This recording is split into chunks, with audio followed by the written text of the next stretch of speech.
Hi there, everybody. Karen Roby and Ed Bott here for ZDNet, talking today, Ed, about this a great article you put together here about Macs, PCs, and ARM chips. And automatically in my head, I'm going back to thinking this all kind of has to do with what we've been talking about since Apple's developer conference just a few weeks ago. Yeah, that's exactly right. This was probably the big signature announcement that Apple made at its Worldwide Developers Conference. And, there were a lot of rumors about Apple transitioning to its own silicon, its own ARM-based chips inside the next generation of Macs. And so that's exactly what they announced. They announced it's going to be a 2-year transition period, and the next generation of next generation of Macs is going to be based on ARM chips. And so, like I said, we heard a lot of red hot takes on that one, but the reddest, hottest take of all was one that I read this week by Jean-Louis Gasset. And Mr. Gasset is a former Apple executive. In fact, he worked at Apple in the 1980s. He took over the job of running Mac engineering after Steve Jobs was fired. And so, he does have a history with Apple. And his contention is that Apple's move to running Macs on ARM chips is going to force Microsoft to really step up its game to polish its Windows on ARM, and it's going to, revolutionize the Windows PC business. And I looked at that, and then I started looking at quarterly earnings reports from Apple and Microsoft, and I said, I don't think so. Oh, you don't think so? Okay, interesting. Yeah, I like that. Your opinion here, which is good, Ed, and that there's a lot of talk about the Mac, and what does that mean? What does that look like? What is the hype all about? So for Apple, this is indeed a really smart move. Don't Yeah. get me wrong on this. The Mac, it's sort of interesting that an executive who worked at Apple, more than 30 years ago and back then, the Mac was Apple. In fact, it was Apple Computers back then. They changed their name, after the iPod and the iPhone and all of the other more handheld hardware devices became the core of the company. But if you look through Apple's earnings statements for the past few years, you discover that the Mac is not really a crucial business for them anymore. In the most recent 6 months that they've reported on, ending March 31st, 2020, the Mac represented less than 9%, 8.8% to be exact, of the revenues that are coming into to Apple. Apple's all about the iPhone, and it's about the iPad, both of which are already running on ARM chips. And what's really interesting, if you go to Apple's website today and you go to the iPad page, they have a big ad there with a keyboard and a trackpad attached to an iPad. And it says, maybe your next computer isn't going to be a computer after all. Because what they're basically doing, telegraphing it loud and clear, is that, the iPad, as far as they're concerned, is a perfectly good personal computer.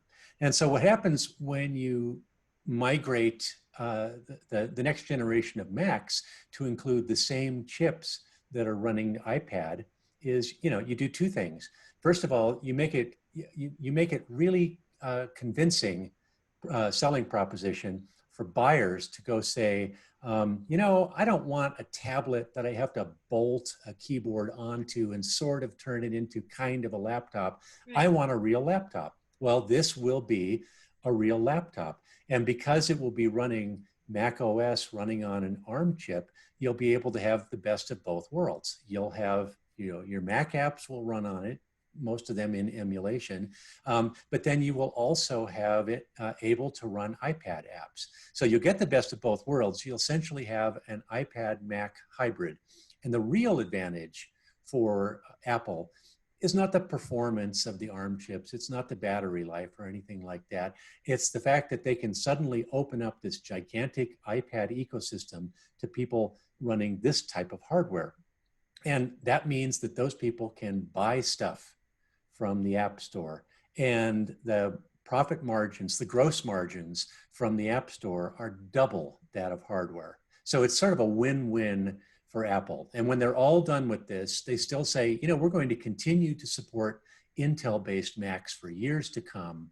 But what they're going to do, I'm convinced, is make those Intel-based Macs very high-end systems exclusively for content creators and professionals who are willing to pay a very high price for that kind of performance. Yeah, and it sounds, it makes sense, Ed. It sounds pretty cool, but is the thought, or what are your thoughts on Microsoft following suit, possibly? So it is a superficially compelling argument to think, well, Apple's making this big gamble, and every likelihood is that it's going to pay off for them. So why shouldn't Microsoft do the same thing? I mean, they already have PCs like the Surface Pro X and a handful of models from some of their OEM partners running Windows on ARM. So, why don't they make the same sort of transition that Apple is making?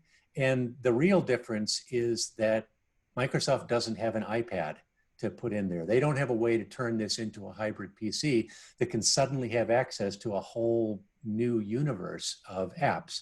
Microsoft right now has a devices division.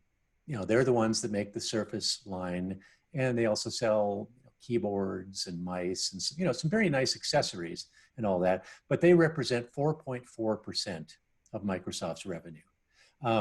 Windows, for that matter, only represents 15% of Microsoft's revenue. So you add those two things together, and you're still talking less than 20% of Microsoft's revenue total. So just like the Mac is sort of a legacy business for Apple, Windows and devices is increasingly a legacy business for Microsoft. And like I said, the Surface Pro X is kind of a science project for them. And there really isn't an advantage to their OEM partners or to their customers for transitioning everything to ARM-based chips. They'll continue working on the science project to see if, maybe they hit, they could strike gold with it. They could find some big advantage, and maybe they'll sell a few of them. But right now, Intel chips are doing a pretty good job with battery life. Intel chips are doing a pretty good job with performance. There's no apps and there's no demand for it. And so what you really need to do is dig a little deeper into those Microsoft earning reports and say, where does Microsoft make their money these days? They make it from the cloud. They make it from Azure and from Office 365, which is now mostly known as Microsoft 365. That collectively represents about 35% of Microsoft's revenue, and that's just going to commercial customers. You can throw in other things there like LinkedIn, like Xbox gaming, a whole bunch of things that have nothing to do with the PC. And you pretty quickly come to the conclusion that what Microsoft wants to do is to be able to sell its cloud-based apps and services to anybody out there to run them on any screen. And it doesn't matter what device they're doing that on. So the fascinating thing that I think about this announcement is that, when Apple said we're transitioning to Macs built on ARM chips, one of their big partner announcements there was that Microsoft is going to have its Office apps ready to run on those Apple ARM-based Macs from day one. Microsoft is going to make more money selling Office to Apple Mac customers than it will ever make off of its own ARM-based PCs. Anyway, that's the way I look at it. I don't think we're going to see a huge explosion in Windows on ARM PCs, but I'm very, very curious to see what the new Apple devices look like, and maybe even run some Microsoft software and cloud services on them. Yeah, it'll be interesting to see how this plays out. A little bit from now when we check back on this, just to see how how it's turning out. Ed, well, I know you've got a great deal about this on ZDNet. Of course, Macs, PCs, ARM chips, what people need to know. So thank you for that. Thanks for being with us, and we hope all of you will check that article out from there on ZDNet. And we appreciate you watching here today.